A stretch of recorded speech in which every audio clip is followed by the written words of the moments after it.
Hello everyone, it's time to review for our first test. So I'm going to go through each of the things that you need to be able to do and try and coach you up a little bit here. If you can do this stuff, you should be in pretty good shape for our test. So first thing, we got some exponent rules. This is A1, exponents and radicals. When you have a power to a power, you multiply. So 3 times 1/2 is 3 halves.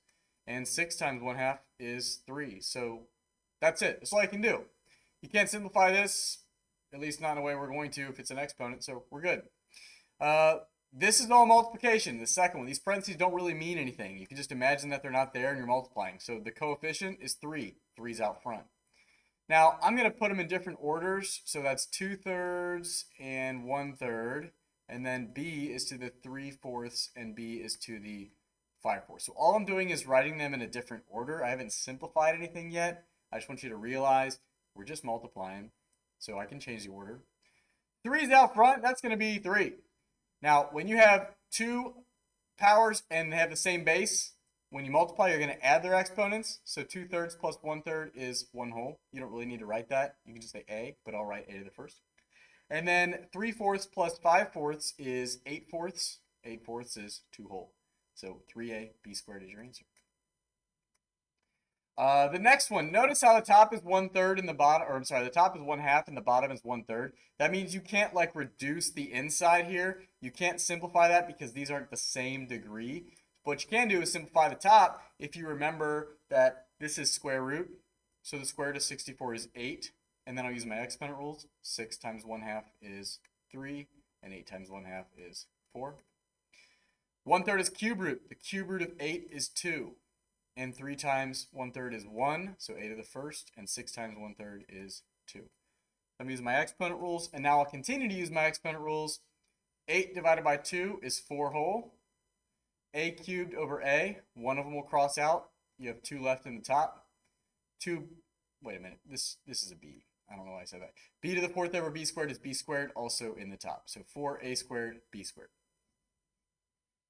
One more. 2 times 1/2 is 1. 3 times 1/2 is 3 halves. Oops. X to the 3 times 1/3 is 1, and 3 times 1/3 is 1. So now we add them up. X times X is X squared. And if you want to add 3 halves to 1 whole, you got to realize that that's 2 halves. If you multiply the top and bottom by 2. So 3 plus 2 is 5 halves. Y to the 5 halves. X squared, Y to the 5 halves is your best answer. And now that is your exponents. What else you got? Radicals. Okay, I'm going to try and do these all the same way. I'm just going to determine what the size of my grouping should be. So this is a square root. I'm looking for groups of 2. I'm going to make a prime factorization for 64. Haha. So 64 is, I'll do this in my head, but you can make a factor tree. 2 times 32, which is 2 times 16, which is 2 times 8, which is 2 times 4, which is 2 times 2. 2, 4, 8, 16, 32. Yes, 64. X, X, X, Y, Y. So we're looking for groups of 2 because it is a square root. So a group of 2, group of 2, group of 2, group of 2, group of 2. What's happening here is 2 times 2 is 4. The square root of 4 is 2. The square root of 4 is 2. The square root of 4 is 2. So there's 3 2's coming out. There's an X and a Y coming out. And what's trapped on the inside? What do we still have on the inside? We got an X. That's it. An X. So on the outside, 2 times 2 times 2 is 8. X, Y, radical X. You can think of the square of 64 is 8, but if you make a factor tree, you play the same game every time. So 8xy, radical X. Now the second one, you could do in different orders. You could do the same thing we just did, but when you see that it's 4th root in the top and the bottom, oftentimes it's worth looking at. Can you simplify the inside of this fraction first? And in this problem, you can. 16 divided by 2 is 8, and b divided by b to the 5th is b to the 4th in the bottom. The reason that helps you is because 8 is 2 times 2 times 2. There's not a, you can't take the 4th root of 8. It's just the 4th root of 8. But the 4th root of b to the 4th is b. So that's much quicker than try and simplify the top and the bottom. If you ever see the same root in the top and the bottom, look to see it's probably better that way. Let's try another one. Let's see, we got the 5th root of 96. Holy cow. That means I'm looking for groups of 5. So for 96, that's 2 times 48, which is 2 times 24, which is 2 times 12, which is 2 times 6, which is 2 times 3. 2, 5. Now, I know there's not going to be a set of 5. So it's worth checking. 2 times 2 times 2 times 2. 2, 4, 8, 16, 32 times 3 is 96. Okay, cool. If you get the prime factorization wrong, you're going to get the whole thing wrong. I'm looking for sets of 5. Hey, look at that. 5 2s. And 5 x's. So 5 2s, 1 makes it out because we're talking about the fifth root. 1 2 makes it out. 1 x makes it out. What's trapped on the inside? The 3, and then y cubed is stuck because there's not enough. You need 5 of them to get out. There's only 3. One more of the roots. Wait a minute. I don't need to do this. If it's something to the fourth power, you take the fourth root, it's 562. Look, that's what's happening here. This is saying 562 times 562 times 562. And you're like, hey, there's a set of 562s. It's 562. They undo each other. These are inverse operations. So don't make it harder than it needs to be. If it's something to the fourth power, cancels out. All right. There's radicals. What else you got? Ooh, factoring. Okay. So the first one, let's see. 216, is that, can I factor out an 8? I can factor out an 8. So if you can do GCF, you should always do GCF. But notice, these are both perfect cubes. So you might be tempted to go straight into sum or difference of cubes. It's just, you need to do GCF first. So I'm going to factor out the 8, and now I have x cubed plus 27. They're still going to be perfect cubes. Now, the formula for sum and difference of cubes is a squared, ab, b squared. And yes, you need to have that memorized. And the signs are SOAP. So if it's plus, same, opposite, always positive. That's the trick we use, is SOAP. Now, I'm going to think what the cube root of x cubed is. X. And the cube root of 27 is 3. So those are my a and my b terms. X squared, a times b is 3 times x, and b squared, 3 times 3 is 9. I still have the 8 out front, and my signs are same, opposite, always positive. This will never be factorable when you do sum and difference of cubes, so you are finished. That is completely factored. Let's try another one. GCF, they're all even. Always cut it in half, or bring out the GCF if you can. 5x squared plus 7x minus 6. All right, now I'm going to factor what's in black here. I need to find numbers that multiply to negative 30. So I'll make a factor tree. 1, let's see, 2 and 15, 3 and 10. I think that's it. 4, 5, 6, and 5. All right. So how do I make negative 30? One of these has got to be negative, and they got to add to 7. There you go. Those add to 7. So 5x squared minus 3x plus 10x minus 6. Again, it's 5 times negative 6 is negative 30. That's why I'm looking for factors of negative 30. If you are not good at factoring quadratic trinomials, just like this, you need to very strongly go back and review factoring quadratic trinomials. There's other videos you can watch. This is not something you can forget how to do and be successful. You will do very poorly all semester long. Practice this. Carrying on. X, 5x minus 3, bring down the plus sign. The GCF here is 2, 5x minus 3. So my factors are 5x minus 3, x plus 2, and then don't forget about your 2, your big GCF in the beginning. Cool, that's completely factored. Ooh, this looks fancy. Looks like we got some quantities here. So I'm doing the same thing. I'm going to look for the GCF between 3 and 6. 3. And this guy's got 3x minus 3s, and this guy's got 2x minus 3s.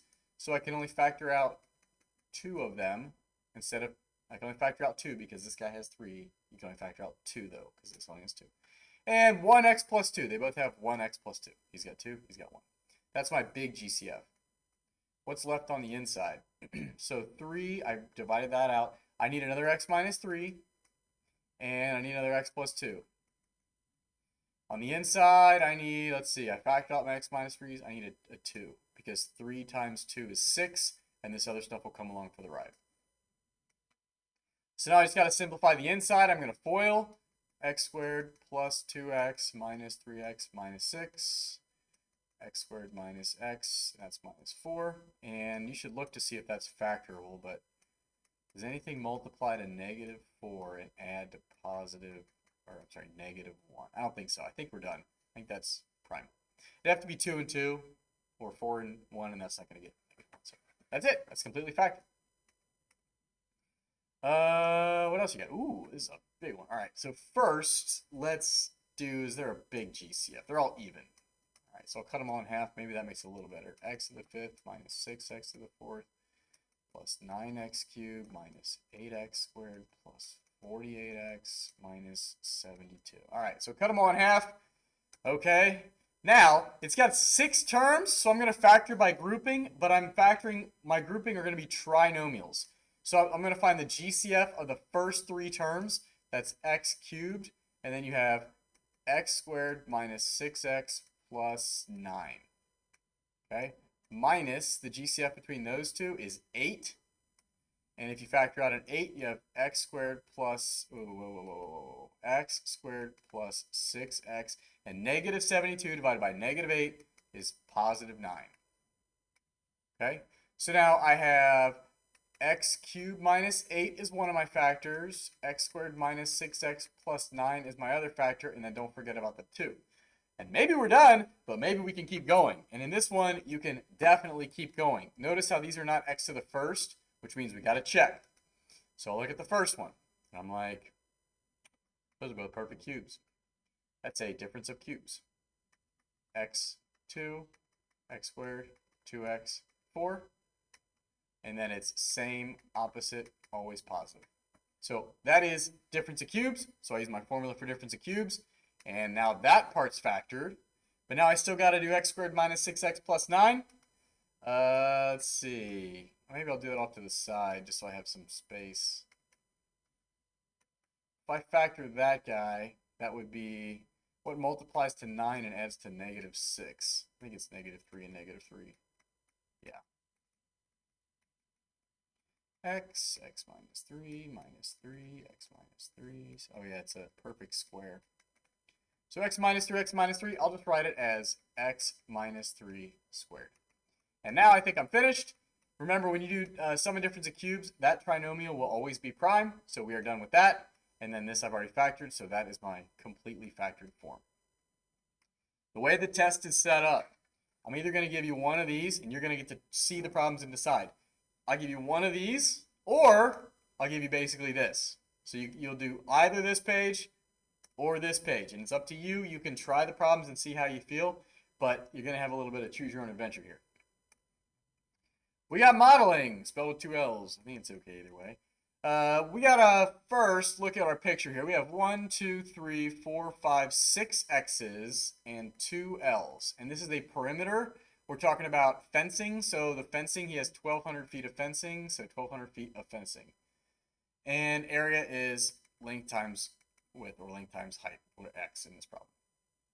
So I'm always going to tell you how I want you to put them together. I want A of X. So if you look at the area formula, L is not an X. So I'm going to solve for L in this other equation. So 2L is 1,200 minus 6X, and 1L is 600 minus 3X. So if I want area in terms of X, instead of L, I'm going to write 600 minus 3X. And then instead of X, well, X is X, so it's fine. So A of X is 600 minus 3X times X. If you want to distribute, you can. 600X minus 3X squared. Also good. Either of these is correct and fine. Now, you're going to be given the picture. You won't have to graph it in Desmos, but if you were to graph it in Desmos, you would get this picture. So we got to know what that means. You have to understand what the x-axis is. The x-axis is the input. So in that problem, this is the height of the triangle, x, which is the height of the rectangle, not triangle.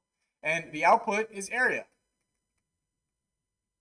So you give me the x, I can give you the area. In this problem, if you want to maximize the area, the maximum area would be 30,000. The biggest y value is 30,000. So that's 30,000, and these are, what, feet? Yeah, feet. So 30,000 feet squared. The dimensions of the field. The largest field you can build has its x as being 100 feet. And then to find the other one, you can just divide. 30,000 divided by 100 is 300. Let's drop a couple zeros. And you can kind of verify this. If you have 300 and 300, that's 600. And then if these are 100 each, 1, 2, 3, 4, 5, 6. So 600 plus 600 makes 1200. So I know we did it right. If you can create the model, you should be pretty good at these. And you might want to go back and watch the modeling videos. There are some more examples, but you're going to get an area, perimeter, rectangle problem. So find the ones that look like that. You have notes, you have warm-ups, you have videos, you got this guy, you got study guides. You got a bunch of them. They're all kind of the same once you get the hang of it. Last thing, nonlinear inequalities. So to do this, we've got to first figure out where these zeros are. And to do that, I will factor. So the GCF between the first two is x squared. And the GCF between the next two is just 1 minus 7.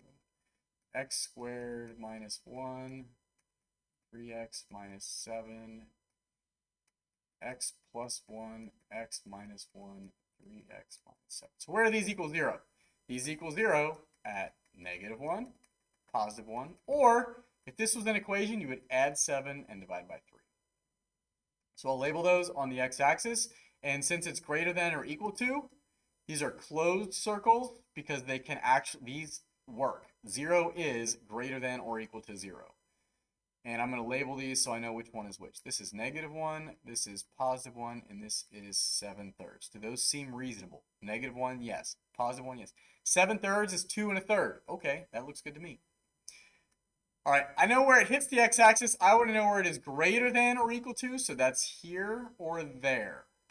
Those are the places that are above the x-axis. So in interval notation, the way we describe that is it's between -1 and 1, and since it's greater than or equal to, we use brackets to say it is inclusive. Those points do work.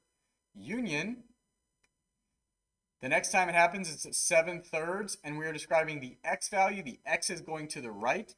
As x goes to the right and gets bigger, x is going towards infinity. And we are going to use parentheses for infinity because you can never count to infinity. That is everything that's on your test. So if you can do this, you're in good shape. Maybe hit that like and subscribe button while you're here.